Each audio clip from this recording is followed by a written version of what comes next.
Le Monde aujourd'hui, avec Julien Corona. Aujourd'hui à l'émission, on discute avec Frédéric Bérard d'Amérique centrale et de droits fondamentaux.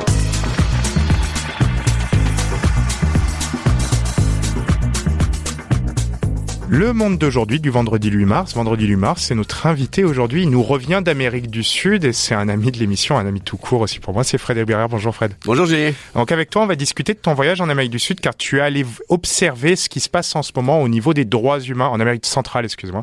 Tu es allé observer ce qui se passe en ce moment au niveau des droits humains et c'est quelque chose d'assez évocateur sur les risques qu'on encourt ici par rapport à ce que tu appelles l'extrême droite qui ne serait pas fantomatique. Tu utilises beaucoup ce mot en ce moment dans tes réseaux sociaux quand tu parles des différentes montées en matière de populisme. Et l'Amérique centrale, sous couvert de lutte à la sécurité, ce que des résultats montrent, c'est énormément de personnes sans procès après perdent toute liberté, journalistes, politiciens, même personne lambda qui va faire ton pain, qui va être ton boulanger, parce qu'il a zioté de telle ou telle manière et on va dire que c'est un criminel et un narcos. Donc, explique-nous un peu ce voyage. Pourquoi déjà t'es parti faire ce voyage aussi au départ? Je fais ça moi depuis, je sais pas, 7-8 ans peut-être. Ouais. J'ai fait une 50aine de pays jusqu'à maintenant. Je me promène pour essayer de comprendre un peu mieux les régimes, qu'est-ce qui se passe. Parfois, ça se passe plutôt bien, parfois, ça se passe moyennement bien et souvent, ça se passe assez mal. Et là, tu me disais, c'est ça, t'as eu le ressenti, surtout vers la fin de ton séjour dans la région, où tu te faisais suivre. Ça, en fait, j'ai eu la confirmation, à vrai dire. Ça, c'était au Nicaragua, qui est clairement une démocratie de façade. Là, je m'en doutais. Là. Bon, je suis pas stupide, mais ce pays-là, moi, m'a toujours... Fasciné depuis l'affaire des contrats et tout. Et Ortega, j'ai dit, mais c'est qui cette espèce de moineau-là qui est revenu, parce qu'il était très à gauche à l'époque, là. C'est lui d'ailleurs qui a lutté contre les contrats en quelque sorte.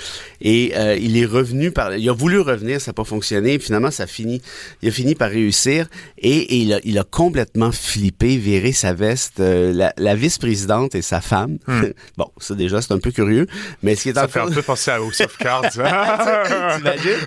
mais le plus drôle, façon de parler, c'est pas drôle du tout, c'est que cette même femme a toujours appuyé les dictatures nicaraguayennes. Et donc, là, moi, on m'a expliqué là-bas, puis ça a été difficile de faire parler les gens parce qu'ils ont peur. Je te jure, la chienne. Mais c'en était lourd. Tu sens le climat. Et tu vois, tous les journalistes, pas tous les journalistes, mais la plupart des journalistes, en fait, ceux qui sont pas complaisants vers le régime, sont en prison. Un peu comme en Russie, quoi. Ils sont sur des ennemis, l'étranger, on leur accole tout et on les fout en prison. Il faut aller voir les rapports du Human Rights Watch, Democracy Index, tout ça. Moi, je l'ai validé. Et c'est vrai. Ce qu'ils font, c'est qu'ils ramassent les journalistes et ils leur patentent des fausses accusations de sédition, espionnage, terrorisme. On va te défendre contre ça par la suite. Et ils font ça aussi, évidemment, avec les gens sur place, avec les locaux, passons l'expression. Il y a un curé qui est qui est devenu un martyr national, en quelque sorte. Tous les manifestants, ou à peu près, face à la réforme de 2018, se sont ramassés en dedans. On a fermé, écoute bien ça, 12 universités, c'est-à-dire à peu près la moitié des universités du pays, parce qu'il y a des profs qui ont osé critiquer le régime. Donc à partir de là, c'est une des raisons, en fait, par exemple, pour ce pays. On pourra aller sur les autres pays où là, c'est la criminalité qui a été la cause, la hausse de la lutte contre la criminalité qui a été la cause d'un tournant vers la dictature. C'est que pour ce pays, c'est le tournant normal de populisme, extrême droite, contrôle total absolu de la pensée. En fait, et ça provoque des fuites, après, fuite des cerveaux et fuite des gens tout court. Il y a une différence entre le Nicaragua et le Salvador, puis je te l'explique. Le Nicaragua, ça a toujours été très difficile, ça a toujours été compliqué, notamment par la faute des Américains, parce que les contrats étaient financés, on le sait. Par la CIA. Voilà, exact. Et donc, ça pour dire, les journalistes là-bas, il n'y en a pas. J'ai vérifié. Je ne vais pas faire une enquête exhaustive, là, mais il n'y a pas de journalistes canadiens et américains parce que les gens... Puis moi, c'est un peu pour ça que j'y allais, pour essayer de provoquer la machine. Et j'ai été suivi par des agents gouvernementaux. Ça, on l'a démontré. Ce qu'ils font habituellement, moi, je savais là, qu'il y avait quelqu'un qui... Bon. Et je me suis engagé 2 guides pour essayer de voir m'asseoir un peu, puis j'ai fait parler un petit peu à la caméra. Et là, j'avais l'impression, à toutes mes questions, puis je faisais attention à ce que je disais, j'avais l'impression d'être Tintin chez les Picaros. Là. On me racontait des histoires épouvantables, genre, mais les contrats, qu'est-ce que vous pensez de ça? Ah, ben ça fait longtemps, j'étais pas né. Moi, j'avais 4 ans, mais je m'en rappelle quand même, c'était pas mon pays. Ah ouais, ben bon, blablabla. Toutes sortes de trucs. Il y a quand même eu 200-300 000 réfugiés qui sont maintenant au Costa Rica. Ouais. Ah non, c'est pas vrai. Ben, il y a des gens qui sont partis, mais sont partis de leur plein gré. Oui, les réfugiés, on peut dire qu'ils partent de leur plein gré, mais à quelque part, c'est pas nécessairement parce qu'ils souhaitaient le faire. Ah, ben là, maintenant, ça va mieux. Il y a plus personne qui quitte. Bon, tu vois le genre d'affaires. Ouais. Et je savais, le gars s'appelait Ryan, parlait un anglais, je te jure, impeccable. Je me suis dit, mais où t'as appris l'anglais? Il y a personne qui parle anglais comme ça en Amérique centrale. J'ai fait tous les pays d'Amérique centrale. J'ai jamais entendu parler. Même en Amérique du Sud. Ça existe pas, ça. Mais zéro accent. Là. Son anglais, il est, je répète, impeccable. Ah, il dit, je sais pas trop, mais je dis, tes parents parlent anglais? Il dit non. Donc, t'as vu le poteau rose, t'as commencé à sortir le poteau rose. Pour moi, là, c'était évident, puis je savais que je courais un risque parce que les guides m'avaient été suggérés par l'hôtel où j'étais. Donc, je me dis, bon, nécessairement. Les hôtels sont souvent contrôlés, un peu comme pour être allé en Russie, il y a quelques années, il y a une dizaine d'années, tu ne peux aller quand tu es étranger que dans certains hôtels mandatés par le gouvernement où tu donnes des numéros d'identification, etc. Je le savais, là, je suis pas sans dessin, mais il y a un côté de moi qui me disait, écoute, le gars, je sais pas, il avait même pas 30 ans, super gentil. Il dit, je travaille pour une entreprise américaine. Genre, oui, laquelle? Ah, c'est pas clair. Qu'est-ce que tu fais? Ah, je suis manager. Ah, manager, ok, ouais. Puis qu'est-ce que tu fais à faire des trucs comme avec moi, mais bon, en tout cas. Et là, tu vois, je lui demandais, est-ce qu'on peut aller souper avec tes chums? Je vais payer le souper, évidemment. Je peux payer une coupe de bière, ce que vous voulez. Puis je vais vous payer un petit quelque chose. Puis on juste jaser du pays et tout. Oui, j'organise ça, Finalement, écoute, il y avait rien à faire. Il voulait plus rien savoir. J'ai essayé de le rejoindre plus tard. Son numéro fonctionnait plus. J'ai dit, écoute, tu t'étais supposé m'ajouter sur Facebook et sur Twitter. Il dit, j'ai pas été capable de te trouver sur Facebook. Je me suis dit, c'est pas sorcier. Là. J'avais donné un petit papier, bon, avec ma face, il n'y en a pas 100 000. Et puis, il dit, non, mais regarde, moi, je vais t'ajouter. Alors, c'est Ryan quoi ton nom? Puis là, il y a une hésitation. Il dit Rosales. Je dis, OK, parfait. R-O-S-A-L-S, oui. Je l'ai. J'ai dit, lequel là-dedans? Ah, non, il dit, tu me trouveras pas, sinon, mais j'ai dit, OK, mais c'est quoi ton nom d'abord sur Facebook? Ah, non, ben là, il dit, c'est compliqué, parce que, fait que là, j'avais 1 + 1 + 1 + 1 + 1, puis là, je t'épargne un paquet d'autres détails. Et, j'ai recommencé à faire l'émission de mon chum, Denis Lévesque, là, comme tu sais, depuis, je sais pas, quelques semaines, quelques mois. Et Serge Fortin, qui travaille avec, Lévesque, lui, il est content de m'envoyer dans ces places-là, là, parce que bon, ça, il fait des reportages et tout. Il m'appelle, il dit, OK, Fred, là, il dit, bouge pas, faut que je te passe quelqu'un, c'est Arnaud, c'est notre technicien. C'est le fils d'un couple de Nicaraguayens qui est né là, si je me trompe pas, qui dit là, faut que vous sortiez de là tout de suite. Serge m'a raconté, vous êtes fiché, ce gars-là, il travaille placé à Haïe, c'est sûr, entre il est payé par le gouvernement. C'est la façon de procéder avec les guides, ce que je me disais. Puis là, il dit, sortez du pays. Je dis, mais je comprends, là, mais je peux pas sortir à nage, là, tu sais, je passe par l'aéroport tôt ou tard. Puis finalement, bon, j'ai fini par passer, ça s'est réglé. Peut-être qu'ils ont vu que j'étais pas terriblement dangereux parce que j'essayais de les embobiner un peu. Ils me montraient des trucs. Par exemple, Denis Martinez, l'ancien lanceur des Expos, il est né à Granada, premier joueur des ligues majeures. On est allé voir ça. Tu sais, je dis, moi, je veux montrer le beau de votre pays, Puis de temps en temps, tu sais, je posais une petite question au curveball pour essayer de ramasser de l'info. Fait que bref, ça, c'était le Nicaragua. Mais le Salvador, je suis sorti là à la course, c'était drôle, mais c'était bien. Et les gens ont peur et c'est triste. Le Salvador, ça par contre, c'est différent. Ça, c'est la dictature la plus cool du monde. T'as compris, mon ami. Et je me suis même acheté une casquette de Bukele qui est maintenant, avec sa photo dessus, qui est maintenant dans ma bibliothèque. Mes amis trouvent ça assez rigolo. Parce qu'il s'est auto-proclamé, tu l'as bien dit, le dictateur le plus cool du monde. Au début, moi, je pensais que c'était une blague. Puis mais il l'a fait. C'est pas une blague du tout. Écoute, le gars est rentré, écoute bien ça. Il y avait 75 000... Ouais, à peu près. 75 000 membres de gangs de rue, en fait. Le Salvador, c'est vraiment un pays où pour avoir écouté l'émission, l'entrevue que tu as fait avec Denis Lévesque sur le sujet du Salvador, et c'est connu, c'est un pays où les gens, même en journée, ils avaient peur de sortir dehors. C'est pas l'équivalent de Port-au-Prince en ce moment en Haïti. Ce pays était gouverné par les gangs. En otage, voilà. Gouverné. Écoute, il y a des petits artisans dans la rue, là. OK, regarde, tu vois les bracelets, là, des trucs du genre, là. Bon, je les ai à l'écran. J'ai fait des témoignages. Là. J'étais allé chercher un témoignage. Puis il me disait, on était obligé de payer notre permis, non pas au gouvernement, mais aux gangs de rue. Un peu comme quand tu payes ta protection à la mafia. Mais c'est la même chose. Ici au Québec, là, il y a peut-être une couple de bars de danseuses en région là, qui font encore la même affaire avec les Hells Angels. Mais eux, ça va jusqu'aux petits artisans de rien du tout. Là. Et s'ils ne pouvaient pas payer, ils sont kidnappés ou ils se font trancher la tête. C'est fini. Des trucs comme ça, c'est fini. Ces gangs-là sont parmi apparemment les gangs les plus violentes du monde. Je te donne un exemple. Moi, mon hôtel était dans un quartier qui s'appelle San Diego. Ouais. Qui est apparemment l'un des plus dangereux du Salvador à l'époque. Et mon hôtel était dans une espèce de dans un cul-de-sac, si tu veux, en quelque sorte. Et les gangs de rue se gâtaient, ils attendaient les gens là. Et là, tu peux pas sortir, tu peux pas partir de l'autre côté. Et ils prenaient tous les effets. Il y a des barbelés encore partout, surtout devant chaque clôture de résidence et sont chapeautés par justement des barbelés. Et écoute ça, c'est d'une terreur épouvantable. Leur truc à ces gangs de rue-là, c'est qu'ils débarquaient dans n'importe quelle maison, à n'importe quelle heure, du jour de la nuit.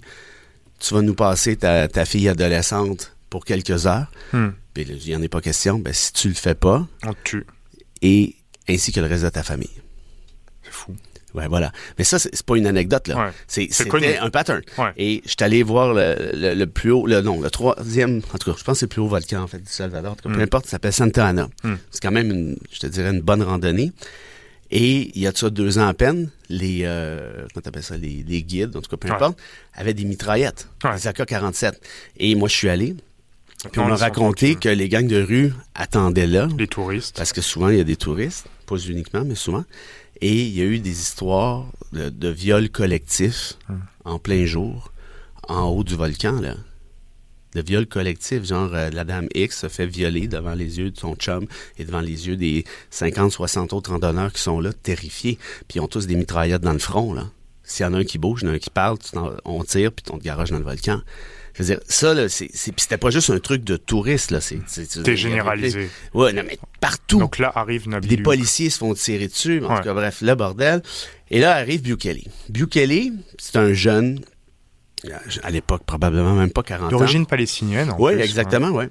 Et débarque là, puis là, il fait une entente avec les groupes organisés, parce qu'il y a 75 000 bombes qui prenaient en otage une population de ni plus ni moins 7 millions. Pense-y. Alors là, il se dit, écoutez les amis, il fait une rencontre au sommet avec les leaders de ces gangs-là. J'ai quelque chose à vous proposer. Tirez moins du gun, puis je vais vous compenser financièrement. Les gangs de rue se sont dit, super, tu vas être financé par l'État pour se tenir un peu plus tranquille. Dans l'entente, de ce que j'ai compris du moins, évidemment, j'étais pas là, c'était pas ne tirez plus de guns, c'était pas ça. Ouais. Tirez-en moins par rapport à la population civile. Évidemment, ils n'ont pas été capables de s'empêcher. Et là, Bukele a dit, là, les petits copains, le party est fini. Alors, en 2022, au printemps 2022, si je ne fais pas erreur, il a adopté l'état d'urgence. L'état d'urgence étant, OK, tout le monde en dedans. Les policiers, les soldats et autres avaient des bonus à chaque fois qu'ils en ramassaient un.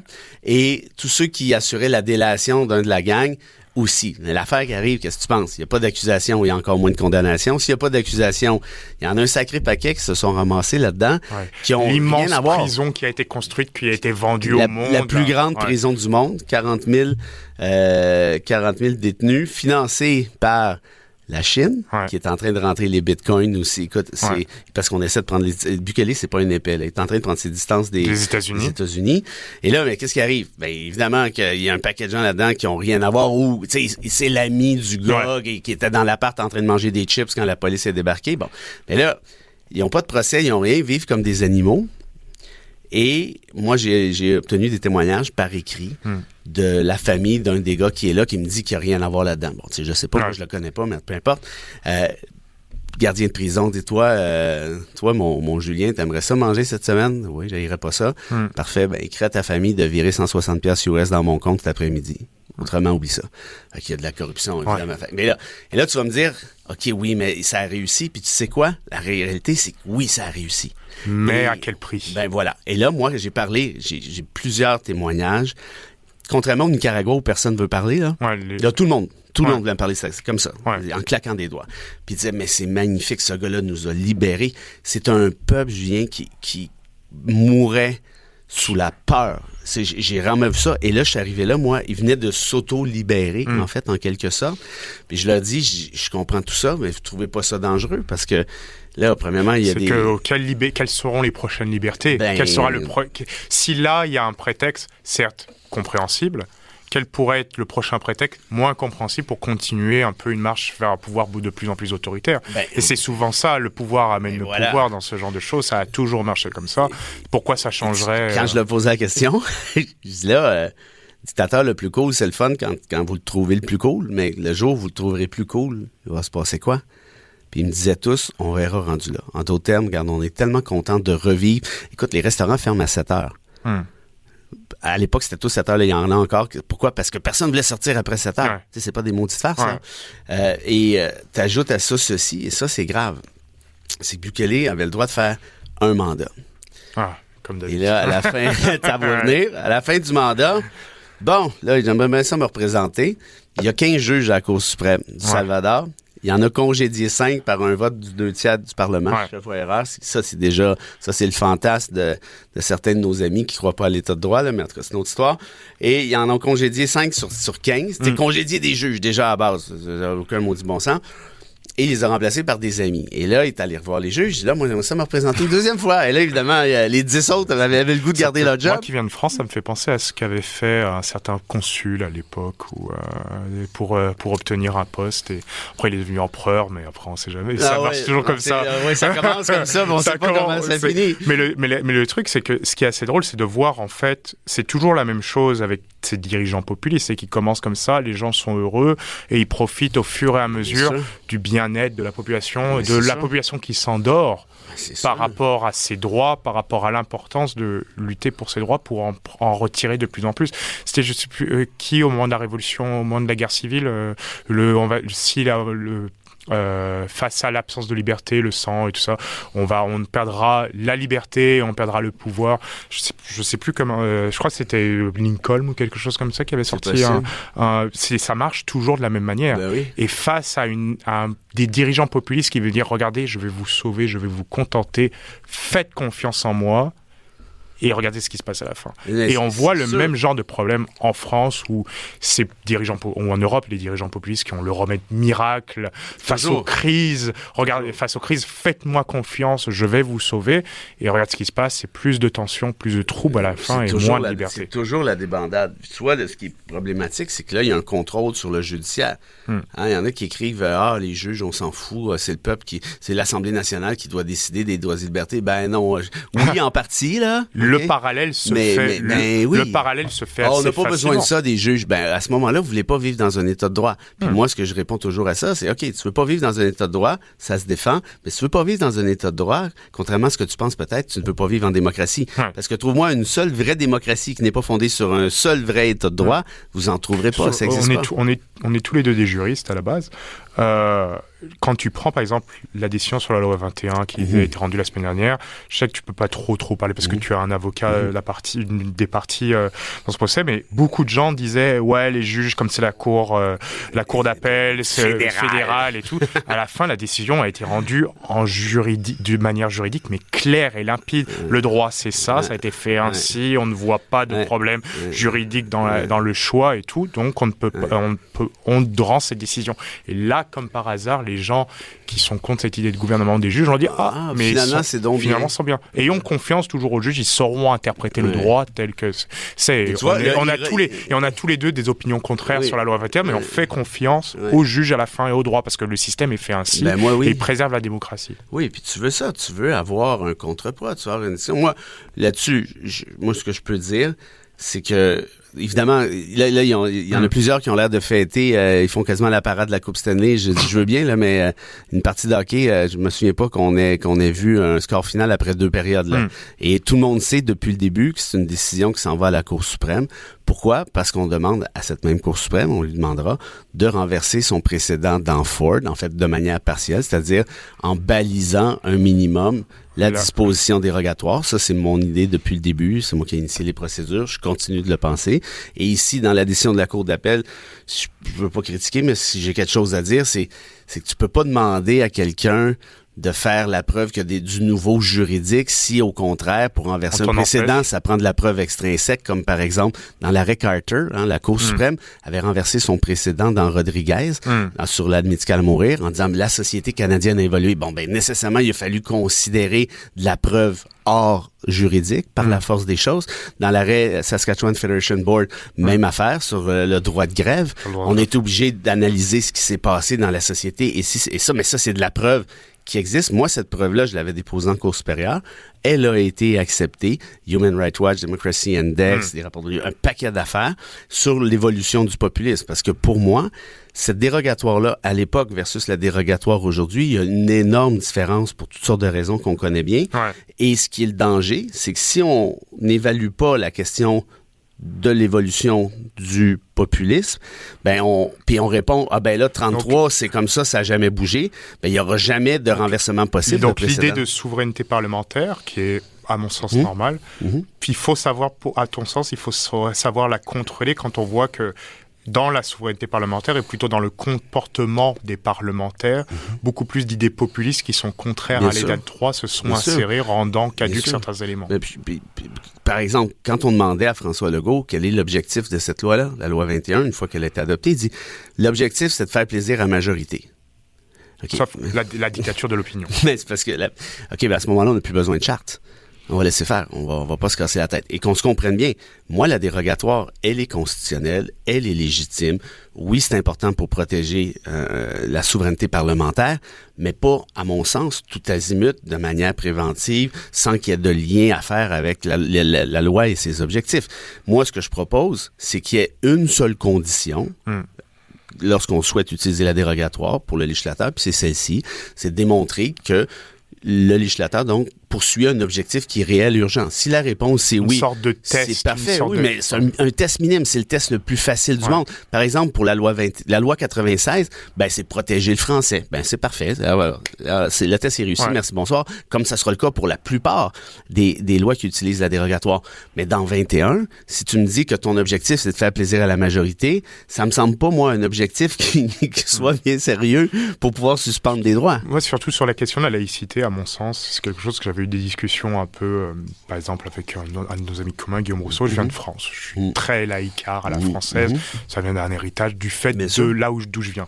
Et quand j'analysais cette loi, et je l'ai analysée, à mon sens, je la voyais plutôt comme une catho-laïcité qu'une vraie laïcité qui devrait s'attaquer à toutes les religions de manière égale. Une vraie laïcité, il faudrait que toutes les religions, façon de parler, en prennent plein la gueule. Les écoles privées continuent d'être des religieuses continuent d'être financées. C'est absurde. Il aurait fallu faire une vraie laïcité telle qu'elle existe en Europe, telle que la CEDH en parle dans certaines choses. C'est la vraie laïcité, c'est l'État débarrassé de l'influence et des financements du religieux. Parce que la laïcité, c'est quoi? C'est la neutralité religieuse. Puis la neutralité religieuse, c'est quoi? C'est l'État qui ne favorise pas et ne défavorise pas aucune religion. Guillaume Rousseau a toujours dit, il n'y a pas de discrimination. Ça, c'est assez incroyable de dire ça. Pourquoi? Parce que ça vise toutes les religions. Mais c'est pas vrai. Premièrement, si ça vise les religions, c'est une discrimination sur la base de la religion, première des choses. Puis deuxième des choses, dans tous les cas, c'est pas vrai que ça vise toutes les religions. Ça vise seulement les religions où il y a un signe visible. Et là, moi, tu vois, même ce débat-là, je te dirais, ne m'intéresse pas tant que ça. Ce qui m'intéresse... C'est la question du droit. C'est la question, oui, du droit, mais c'est la question de la dérogatoire. Parce que si demain matin, on a un gouvernement Pierre Poilievre, voilà, avec 40 députés au moment où on se parle qui se sont publiquement prononcés pro-choix, donc pro-vie, donc contre l'avortement, ça fait en sorte que demain matin, on suspend cette loi-là en claquant des doigts. Et combien de fois on a parlé tous les deux, quand on a été ensemble à la radio, de l'influence des débats américains, comment ils se transposent ensuite, et de manière de plus en plus forte. On voit que les États-Unis, maintenant, ils ont dépassé l'avortement. Ça en est sur le contrôle de la santé reproductive avec la fécondation in vitro, même le contrôle du sexe de manière contraception pour s'amuser. Certains républicains dans le Sud veulent empêcher le recreative sex parce que c'est contraire à la volonté de Dieu. C'est des choses comme ça. Sortons la religion de là. Comment on appelle ça, les embryons congelés. Ouais, tout ça. Et au moment où on se parle, Julien, c'est pas drôle, là. Il y a 2 États qui font circuler un projet de loi visant à appliquer la peine de mort à des femmes qui se sont fait avorter. Et à des médecins. Et à des médecins, ça, je le savais pas. Mais ça, tu me l'apprends, tant mieux. Quand tu l'as une couche d'absurde ou de moins. Et en Ohio... on est contraire au serment d'Hippocrate. On veut empêcher des médecins de la femme est en danger de mort parce que son bébé, elle doit avorter parce que son bébé est en train de la tuer de l'intérieur, parce que l'embryon est en train, le fœtus est en train, il ne peut pas le faire, et c'est contraire au serment d'Hippocrate. Il risque la prison et en plus de perdre. C'est fou. Écoute, dernière affaire, puis pour ceux qui pensent que c'est une anecdote, c'est pas une anecdote, c'est une tendance de fond, là. Quand des législateurs pensent adopter la peine de mort pour mettre à mort des femmes qui se sont fait avoir, mais pensez-y 2 minutes, là. Puis l'autre dernier exemple, pour tout de suite, il y en a en masse. En Ohio, il y a une femme, actuellement, qui est accusée d'avoir profané un cadavre parce qu'elle a fait une fausse couche dans sa salle de bain. Oui, ça y a, on en avait parlé en plus. Alors, mais là, tu vas me dire, oui, mais nous, ici, au Canada, on disait ça aussi de bien des affaires. Mais dans l'Ouest, il y a des lames de fond dans l'Ouest, le sentiment anti-science qui monte de plus en plus, parce que même si on n'est pas d'accord avec ça, c'est quand même un bon moyen de faire chier les woke. C'est ça, le truc. En plus, tu vois, moi, je suis très fier de ta France qui a décidé de protéger le droit à l'avortement dans sa constitution. Mais pourquoi elle le fait? Parce qu'ils voient les choses monter. Puis la montée de ils voient des gens CNews, la chaîne CNews qui le dimanche a une émission qui s'appelle Enquête d'esprit, qui se dit comme une émission d'actualité, mais qui est en fait une émission commanditée par le patron de CNews, le propriétaire de CNews, Vincent Bolloré, qui est un catho-conservateur complètement fou, à mon sens, lié à Civitas et à des groupuscules d'extrême droite, catho-fascistes, qui met un de ses proches du même style que lui, qui fait venir des prêtres extrêmement conservateurs, que même des gens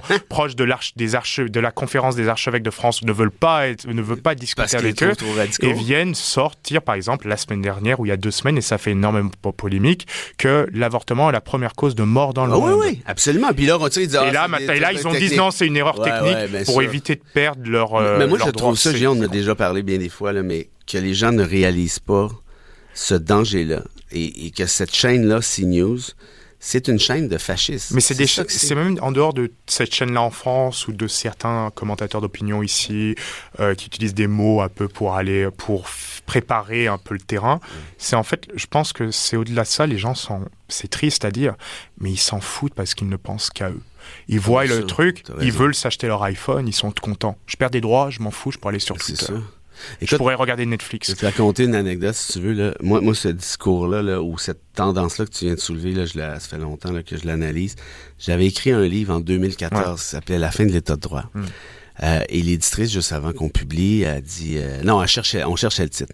Puis je savais pas, moi, j'avais aucune idée. Puis elle dit, je l'ai. Elle dit, ça va être la fin de l'état de droit. J'ai dit, Marie-Pierre, ça va pas être la fin de l'état de droit. Je veux pas écrire un livre qui dit un truc du genre. Elle dit, c'est ce que t'annonces dans le livre.